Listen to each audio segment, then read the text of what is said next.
Hello classy people, this is Josh the Top Hat Gamer, and this week I'm reviewing Pokemon Sun and Moon. The Pokemon series has always been close to my heart.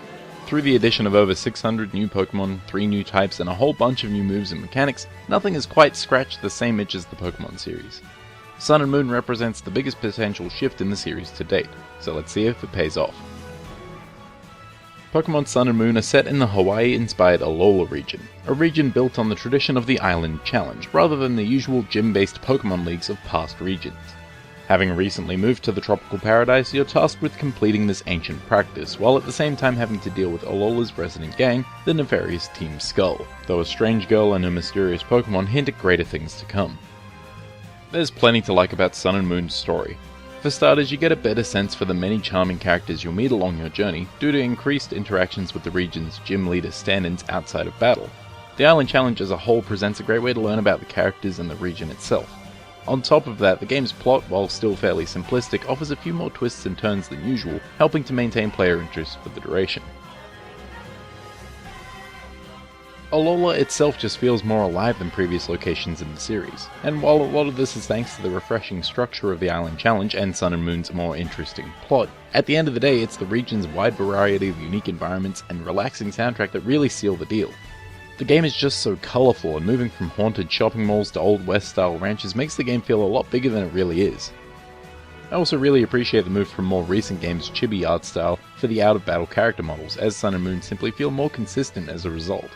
Hell, even the use of a more dynamic camera brings a sense of style to the game that I've not seen before, whether that's in one of the game's many cutscenes or simply in the overworld. It's just a shame then that the game is often plagued by drastic framerate drops when more than 2 Pokemon appear on screen, as it's the only aspect of its visuals I can call out and really criticize. Luckily, the audio doesn't seem to trip up anywhere. The soundtrack is stellar, from the clearly funk-inspired encounter music for the antagonistic Team Skull, to the ukulele-heavy themes sprinkled across the 4 islands. Even familiar sound effects such as the item retrieval noise have gotten an island overhaul. I feel like overhaul is a good word to use when talking about Pokemon Sun and Moon. From the refreshing Island Challenge to the various mechanics introduced to streamline the competitive side, Sun and Moon feels like a whole new game. The basics remain mostly unchanged, as you battle your Pokemon against other trainers and utilize the series' usual rock, paper, scissors type advantages to progress. There are a number of new Pokemon, as well as some fitting reimaginings of older Pokemon to try out and get acquainted with, and for the most part I found them pretty cool and interesting to use, whether we're talking about the uniquely typed starter trio or more strange additions like my personal favourite, the boxing crab, Crabrawler. What's more, the battling feels a little more easy to keep track of thanks to the simple addition of move effectiveness markers against your available moves. Is it necessary? Not really, but it keeps type memorization from becoming a hassle, so it's certainly welcome. The battling itself feels more challenging than ever, if only because opposing teams seem to be built in a more competitive style, with good type coverage to keep players off balance. At the end of the day, it's still fairly manageable, but I must say I've had more trouble than any other Pokemon game has given me in recent years.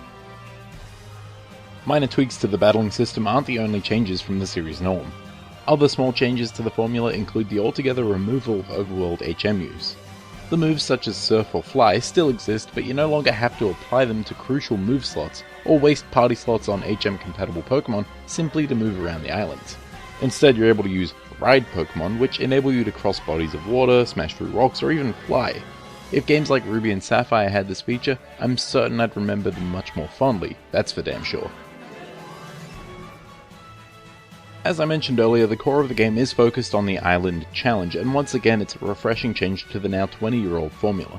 Instead of travelling from gym to gym and clearing out all the battles between you and the coveted gym badges, you now move between trials, taking on a number of simple tasks, whether that means winning Pokemon battles, collecting items, or even completing Spot the Difference puzzles. At its core, it's still the same sort of structure, and you still end each trial with a battle against a stronger foe, but the overall repackaging and slight changes in the actual tasks you undertake feels unique and interesting.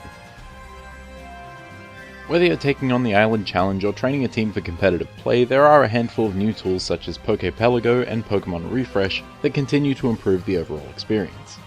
Pokemon Refresh presents an updated version of X and Y's Pokemon and Me, and now allows you to heal status conditions outside of battle. Pokepelago, on the other hand, features a number of tools that streamline EV training and egg hatching, among other features. There's a good deal of attention paid to making the competitive side of Sun and Moon more accessible than any game released in the series prior. The game isn't perfect, however, and there are a couple of minor things that kept popping up to bug me. For starters, the new SOS battles where Pokemon call for help can get fairly annoying when you're simply trying to catch the Pokemon in question. It serves only to drag the encounter out, which is a waste of time. You can use this mechanic to chain for shinies or better Pokemon, but I found it to be more of a nuisance than anything. It also doesn't help that having more than 2 Pokemon on screen can cause the frame rate to suffer, as I mentioned earlier. The game's insistence on presenting you with new Z moves is also a bit lackluster.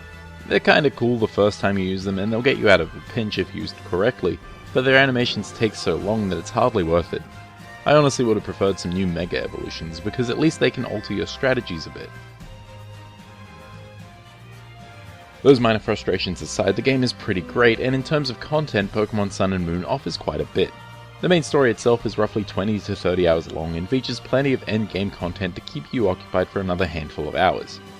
The substantially streamlined multiplayer features make competitive play more accessible than ever before, and there's a ton of optional battles scattered throughout the island that offer rare items as rewards as well. And that's without even mentioning the game's battle tree, which offers tougher challenges against special trainers for those who are looking for something a bit harder. All in all, the word of the day is refreshing. Whether we're talking about its tropical island setting, its overhaul of the gym system, or its convenience changes, there's so much that Sun and Moon does to keep this latest entry in the well-travelled series from becoming stale. Pokemon Sun and Moon get the Top Hat Gamer rating of excellent. Whether you're new to the series or a long-time veteran, there is so much to love about these games. Veterans will find the numerous convenience changes more than welcome, and newcomers will find that while more challenging than previous games, Sun and Moon are just as accessible as they've ever been. These entries in the series come highly recommended.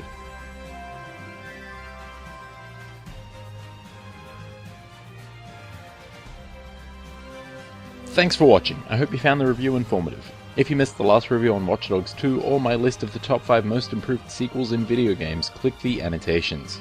Now if you'll excuse me, I have more Pokemon to catch.